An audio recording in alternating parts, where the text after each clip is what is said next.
This is James Woodcock's podcast, episode 31, recorded 19th of September 2011, Train Simulator 2012. This episode is brought to you by CallBurner. Record your Skype audio calls and make them sizzle with CallBurner from the Tralia. For a 30-day free trial, visit callburner.com/James. And by VodBurner. Record your Skype video calls and edit them with ease using VodBurner from the Tralia. For a 14-day free trial, visit vodburner.com/James. Hello, I'm James Woodcock, and you may recall that almost a year ago I travelled down to Chatham's historic Dockyard to speak to the people behind a rail simulator known as RailWorks 2. Well, I couldn't resist an invitation to view their most recent developments, so I'm here again, but this time to view their latest release of RailWorks 3, also known as Train Simulator 2012. So let's step inside and find out all about the wonderful work created by these talented individuals as we delve into the delights of Train Simulator 2012.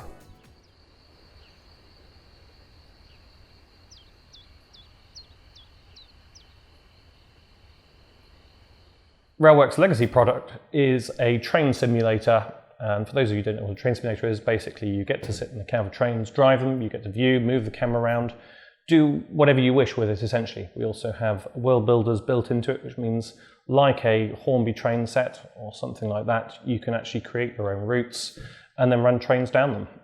In very simple terms, it's a virtual train set. Okay, well we have 8 routes included in the standard version of Train Sim 2012, and most of those are real world routes. They're based on the real thing. So you can drive from Oxford to Paddington in modern times, you can drive from Hagen to Siegen in the Alps in Germany, you can drive from York to Newcastle in the UK, you can go across to the Californian desert and drive a freight train over the Cahoon Pass between Barstow and San Bernardino.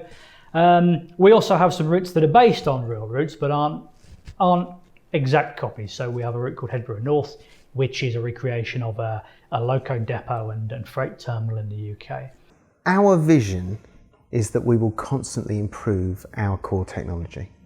Train Sim 2012 is the next iteration, the next update in that process. We've enhanced the engine graphically, where we have distant mountains, we have rain, we have lights and shadows, all the things that modern video gaming technology will allow, but hasn't historically been seen in the simulation world. Video games graphics needs to be refreshed from time to time. As technology moves forward, the graphics itself can start to stagnate and look old. I don't think we're quite at that situation yet, but we wanted to move things along. We desperately want to ensure that this remains a vibrant hobby for all the people who picked up on the product in the past and all those people who want to bring into it. An important part of that is graphics and physics in terms of gameplay. They both make train simming more realistic, which is really at the end of the day what it's about. So as a player, what you will see is, whereas before you might have been driving along, there might have been rain falling, but it's not really affecting what you're doing as a player. Now the rain is falling on the windows. It's obscuring your view. You're having to use the wipers. You're having to concentrate a lot more, just as you would have to in the real world. So once more, it brings us closer to that simulation of the real world experience. So here we are, we're just getting ready to jump into this first Great Western Class 166, which is a new rebuilt model for Train Simulator 2012. So if we jump in the cab, we can see that the rain has done exactly what you expect it to do, and we can't see where we're going, obviously. So quite simply, we put the wiper on, there we can see where we're going. And we can get on with the jobs for the day.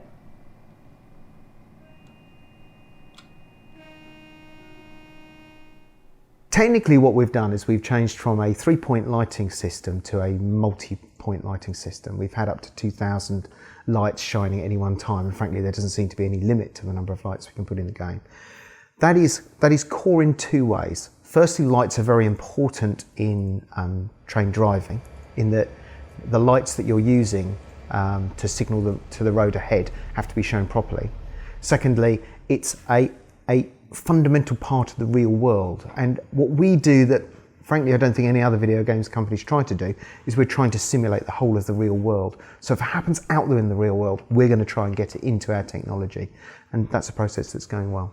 The lighting you'll see is dotted in street lights, you'll see the lights on the trains, but also more importantly sun and weather conditions now also affect the lighting and then ultimately the shadowing actually in the game. It was a massive development undertaking, but it just looks absolutely stunning and it affects everything throughout the game now. It just makes things feel real. We've actually had people sort of sit 3 or 4 meters away from the screen and actually think it's a real picture of a train going by because it looks so good. And that's all down to the lighting. Fundamentally, the resolution of the game hasn't changed or anything like that at all, but the lighting just adds this patina to the sort of screen and the opulence of what you're looking at, which is very hard to put your finger on, but ultimately it just adds pure realism to what's going on. If you look at any screen, what you find is a big chunk of what you're looking at always is the sky. And skies are beautiful, they can be dark, they can be dangerous, they can affect the real world. So it's another one of those real world things. We want to get the real world into our technology, and we want to be able to model almost any aspect of the real world so that when you're then driving your train within that, it feels real, it feels honest and true. And the skies are beautiful. So we spend a lot of time and attention on the skies. They blow me away, frankly, every time I see them. So I'm very pleased with the work we've done there. You know, as you look out across a long vista, and if the sky is just plain blue, it's not great. It's not massively realistic unless it's a lovely blue sky day. But with the new skies, you get your wispy clouds going along. You get your different types of clouds passing one another, depending on what weather pattern they're on. It just again adds to the realism and overall look of any routes that we produce. So in RailWorks 2, of course, we had representations of the mountains in the distance, but they weren't really very detailed. They were basically silhouettes shrouded in a little bit of mist so as not to give the game away. What we have now is a draw distance extended considerably further. So you can see that the hills and mountains in the background are fully detailed.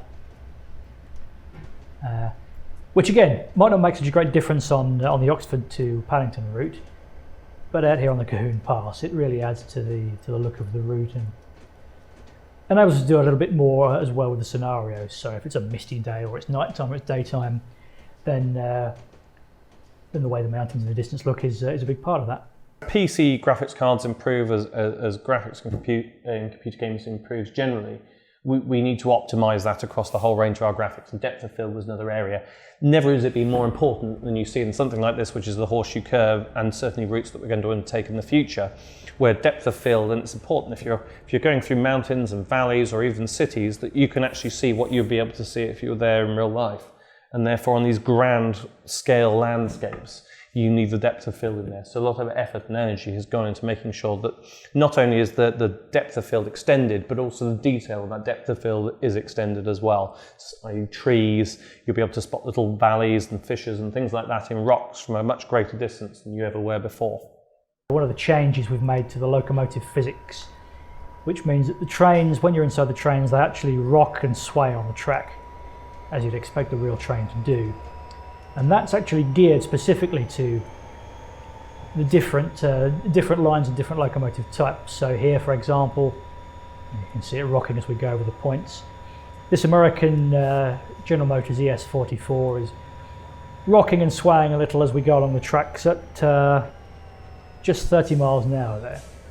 Whereas in a European Express train, you can do 100 kilometers an hour, 150 kilometers an hour, and not get the same sort of sway because, of course, the tracks are different and the locomotives are different. There you go, it's starting to sway as we pick up speed now.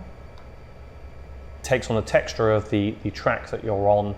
It takes into account the rolling stock, the locomotive you're using, and will add the appropriate cab sway and cab knocks and rocks and bumps into the cab, so it makes you feel like you're there. Obviously, as a person, if you're standing in the real cab, you have a certain degree of suspension, so it takes that into account. It's like having a camera in the cab of a train. So it gives you that feel. It just adds that element of realism. Again, feeds into that sort of organic visual feel that this game now has.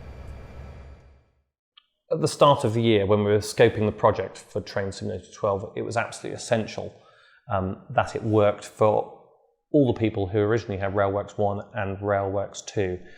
This is an automatic upgrade. So everybody gets upgraded to Train Simulator 2012. Therefore, it's important we don't break anything for anyone. Plus, with our particular product, people invest a lot of money in our add-ons and in their favourite collections. And it was essential that all this carried on working for them when they switched over to Trains in 2012.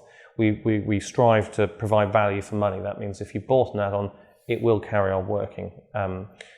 It'll actually carry on working better than it did for them originally. So things like lighting and rain will be added to those locomotives they bought via add-ons.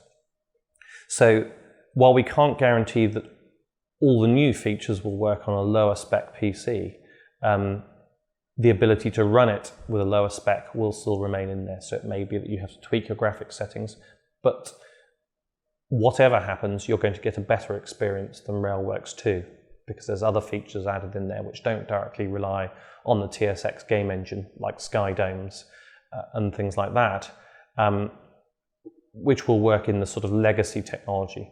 So overall, it's going to work on everybody's PC that work for RailWorks 2, and most, in fact, pretty much all people are going to see huge improvements across it visually and where it is. Now, what super elevation does is it's what railway companies do to bend the track over so that as they're moving at speed around the tracks, they don't fall off the rails. Now, in simulation terms, I don't think I've seen another simulator that's been able to do that properly. What that means is you have to fudge the centre of gravity of the locomotives. So if you haven't got CANT, if you haven't got super elevation, basically your locomotive physics is all wrong. So we've now fixed that, we have proper super elevation. That means that essentially the centre of gravity of those locomotives, of the wagons, is lower, and they now perform realistically, something you can't do unless you've got super elevation. As you can see on the screen here, you can see the edges of the cars leaning over as they take that curve. It's a significant feature of real railways and railroads because it enables heavy trains, sometimes fast trains, but always with a lot of momentum behind them, to be able to take the curves without slowing down to snail's pace to take them, essentially. It'll add to the gameplay again because it adds massive amounts of realism to what we're doing. It'll affect the way routes are built. It'll affect the sort of locomotives that we can now emulate as well in a realistic sense. Again, super elevation is one of these big strives to make sure that we're trying to do everything we can within our ability at this moment to make it realistic. And for certain routes and certain locomotives, super elevation is a fundamental part of that if you're going to emulate it properly.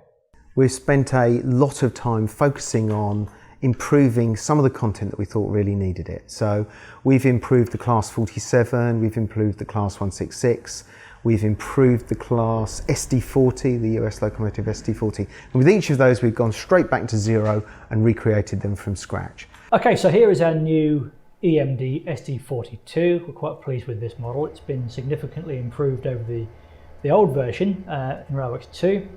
So let's take a closer look at it. You can see that it's got the headlights in the correct place, which is quite an improvement. So those are new, and of course those shine down on the track and on objects in front of the loco as they should do. It also has this nice walkway light on the front of the loco and on the rear of the loco. If we go around to the back, there we go. So it's brand new, made from scratch, and looks ready to go straight into TS 2012. Back up to date, all the new features included, and hopefully a considerable improvement, especially for our players over in the US.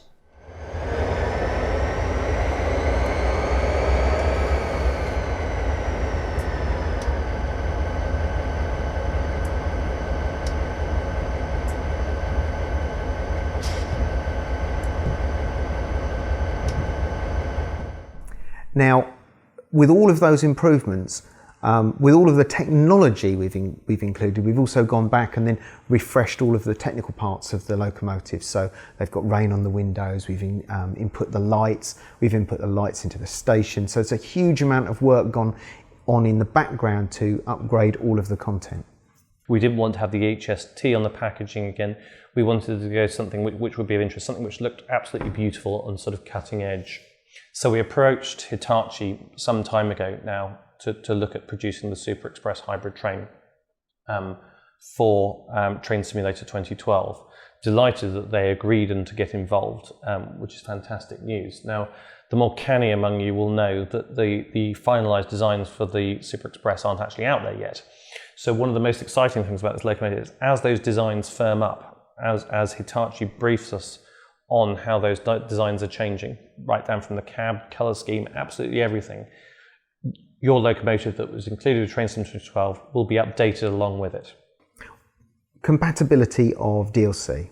So the first thing to say is that everything should work, everything will look better. However, it's for both us and any third parties to work hard to make sure that they're instituting all the new technology which will enhance it with rain on the windows, etc., etc. You can see here I've got the Class 67 running quite happily in Train Sim 2012. That's an add-on now which has been out since the springtime. It works fine, but it doesn't have all the new features built in, so it doesn't have the new lighting system built into it yet. However, what we'll be doing over the coming months is taking the old DLC items and refreshing them, bringing them up to date, putting the new TS 2012 technology systems into the locomotives and routes. So not only will they work fine, but they'll have the new features, the new lighting, the new shadows, and be fully up to TS 2012 standard. The first DLC add-on which will have that treatment is the Northeast Corridor, the American New York to Philly route, which we are working on now and will be putting out again soon with all the new features built in. But if you've got a good back catalogue of RailWorks 2 DLC, don't worry, you'll be able to use it fine with the new game. Well, the Horseshoe Curve is one of the icon routes of the world. It's a fantastic piece of engineering in Pennsylvania, a beautiful piece of track, and we've modelled it in the mid-50s, a key time in the transition between steam and diesel in the US. It's a beautiful route, and I just think everybody's going to love it. Depth of field, shadows, everything just looks absolutely great on it. It feels like it's in a scale of nothing else we've done before, in terms of not just in terms of it being a massive project for us to actually produce, but also just in terms of the scale of the landscape. It feels like you're sort of almost in the wilderness in a way, and you're driving a small locomotive through this massive landscape, and it just works very, very well. It turned out to be a much bigger project than we thought. It's taken a lot longer to make than we thought, but it's exceeded our expectations in every way. And purchases of the deluxe edition of Train Simulator 2012 will get it included, and for existing users we're giving it at a heavily discounted price at launch. Multiplayer is a very interesting subject. The issue we have is that the standard industry model for multiplayer, which is a kind of all jump in and it's a bun fight, absolutely doesn't work for prototypical train operation, where the whole process is about safety, about following timetables, about rules. So we're thinking very deeply about what is a multiplayer experience in the train simulation universe. And I think we've come up with some really interesting ideas. I think we've come up, we've been thinking around what would it be to have a virtual world, a world that existed all the time, but perhaps only one player's there at any one point, perhaps many players are there. How would you create scenarios? How would you create sections of time that contained controlled multiplayer gameplay, so that it wasn't this free-for-all, which is just nonsense for train fans? So there are a number of solutions we've been working on for multiplayer, and we want to make sure that they're absolutely spot on before we consider releasing them for general use by our customers. That they range from sort of full timetable exercises where you have to form a sort of clan of people who are prepared to run a railway road over a period of days or even 24 hours, right down to the sort of more traditional multiplayer that they might get in any first-person shooter, where you are, running locomotives up at a certain time, you have to meet a schedule, or you have to meet a connection, right through to world building together. So these are all things that are in there, and we want to make sure we get it right when we release it. But as I said, it's not really the technology difficult. It's actually the concepts behind it and making sure that we're providing a great user experience. So one of the things I think people are going to be really excited about is some of the new things you're able to do within career mode and within the scenarios. So we're able to take control of the camera now, we're able to put personalities into the game, we're able to start off scenarios and give you a intelligent lead-in that has staff on the ground giving you instructions, staff on the radio giving you instructions, perhaps your own cab associate giving you instructions and telling you what's going on. It's really enabled us to bring the thing alive. I think what's troubled me about train simulation in the past has been, over the last decade, we've kind of inhabited a world where trains run around and there aren't any people. We made some early moves on that with people in the cabs, drivers in the cabs and passengers on the platforms. But we really need interaction. We need the place to come alive, for it to feel like it's real and for it to be a true simulation. And I think people are going to be very excited with some of the new scenario effects we've brought in, many of which we haven't even utilised to the full yet. There's a huge amount of technology we're going to unpack over the next few months. So key features in the editor are the multiple asset laying. If you're doing a big route, big areas of woodland, big areas of buildings or anything like that at all, it's always been quite difficult to do. The asset tools there allow you to lay multiple assets, trees over the landscape, basically fitting the contours of the landscape. It speeds up certain bits of route production massively. We use it as a tool in-house, and it's, as you can see, a lot of trees to lay here. Well, we've used that tool here and it saves a huge amount of time. So we think that a lot of our model builders will be very, very pleased with this feature coming in there. So in the editor, I can use the asset block to place multiple assets very quickly and easily. And it takes full account of terrain and is adjustable to fit the size of the area that I want to fill as well. So all I need to do is select the asset block from the menu there, plonk it down onto this hilly area that I've got, give it a double click, and then choose from the drop down here whichever assets I want to be on that piece of hillside. So let's try ash trees. We can put them on there, and you can see they automatically conform to the terrain that I've placed them on as well. So they're all on the ground, they're all planted properly. You can see that they dip down in the hollow and then cover the hillside. TrainSim 2012 will be available from the 23rd of September 2011. It will be available from Steam and from all good PC retailers. If you already own RailWorks 2, your core technology will be automatically upgraded on that night. And if you're not yet a purchaser, then you'll get the new TrainSim 2012 and you'll get the Horseshoe curve bundled with that from day one. If you're an existing RailWorks user, you can go off and buy the Horseshoe curve again from the 23rd of September. When we started working on Train Simulator 2012, we laid out our sort of expectations and what we wanted to achieve. I think every step down the line, the dev team have achieved more or better than we originally asked for. Consequently, we've got to the launch date, and it's just looking absolutely stunning. It's feeling stunning, it's feeling real, it's revitalized absolutely everything we do. It's going to revitalize the world of simming generally, I think, because it's such a sort of breath of fresh air. It just looks and feels real now. Everything we do is sort of striving to get more realistic, to get closer to the world in which we kind of want to occupy. And this has done it, and I think it's exceeded expectations across the way. And I think there won't be any sort of disappointment in this at all, because it just looks and feels great. It's taken into account a lot of the sort of stuff our customers fed back to us in RailWorks 2.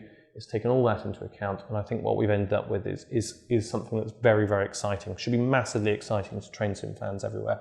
A big thank you to all our supporters. You've been a great source of strength and inspiration for us, and all those people who've been making content. Thank you. It's been a great year.